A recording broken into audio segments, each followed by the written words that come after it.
Hey, what's up guys? So, it's been pretty much a year since I've given you my take on the top 5 Dragon Ball Figuarts that I own, and since we've got quite a few more figures released since that video, I thought I'd renew that now that Dragon Ball Super has finished for the time being. We're getting a new movie, and we've just had a few more exciting pieces of news drop, each potentially replacing opinions on which figures I favor more in my collection. Now, it was hard to narrow it down to just 5, but I did it. And of course, keep in mind these are my favorite based on how they look, how much I like the character, and ultimately how awesome it is to mess around with a figure in the display. So without further ado, let's kick it off at number 5. So coming in at number 5 is good old Golden Frieza. How many of you guys would have guessed I'd throw him on this list? For those of you who have been with the channel for a while, you probably would have never guessed it since I never talk about Frieza. But I have to say, with everything that's happened in Dragon Ball Super this year, as well as just his overall character development, this figure has just grown on me. And I mean, the figure itself, despite being an older model, still looks really great. Take the cake for the most metallic and shiniest figure in the line aside from Brawley's boots and Majin Buu's belt, until we get Meta Cooler. Idea for a future Figuarts episode? I think so. But like I said, this figure crept up through the rankings and really grew on me after Super. At first I was like, meh, okay, it's Frieza all over again, but gold. But man, does this guy look tight in a display with LED lightings.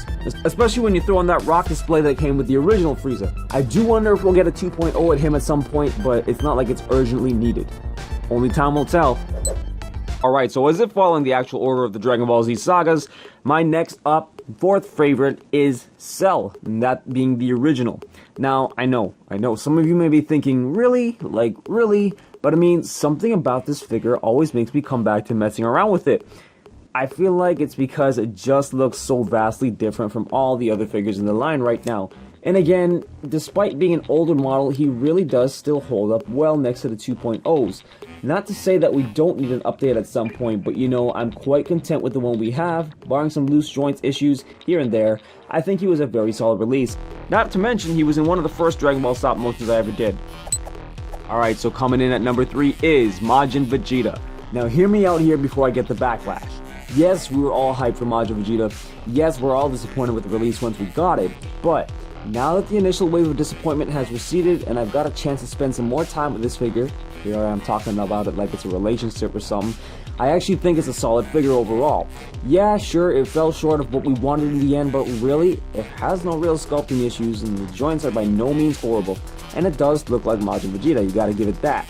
And to me, the Buu Saga Vegeta is one of my most memorable and brings the most nostalgia to me. So that's why I picked him over the Super Saiyan Vegeta 2.0. Alright, so now on to number 2, which is Super Saiyan 3 Goku. So I think everybody knew that there was a good chance a Goku figure would be in here somewhere, right? Well, yep, there is, and it's Super Saiyan 3 Goku. And I think this is one of the most solid Goku figures in my collection. With the exception of his smirking faceplate, I love everything about this figure. He just looks so complete.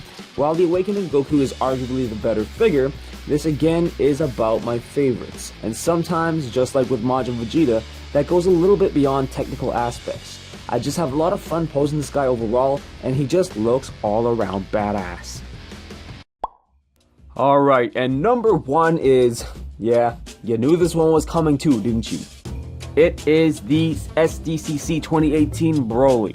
Do I really have to say much here, guys? It's my favorite character. It's the best version of him yet, in my opinion. The colors are on point. Joints are dope. So much nicer than the originals. We'll see if the new version of Brawley from the new movie tops this guy. But all in all, this was just a dope figure to have. Despite my on-defense attitude at the con about dropping the dollar bills on this dude, I'm happy that I did. No buyer's remorse here. Absolutely none. Phenomenal figure. Alright, just a little bonus mention segment here. I think Goku Black would be on here if I actually had him. And actually, I also suspect Super Buu to be on this list in the future as well. So what about you guys? What are your top 5 fave Dragon Ball Figuarts figures in your collection right now? Do you want me to tell you my other top 5 that would make my top 10? Let me know down below, and you know what I always say, guys, may the best of your todays be the worst of your tomorrows. Peace.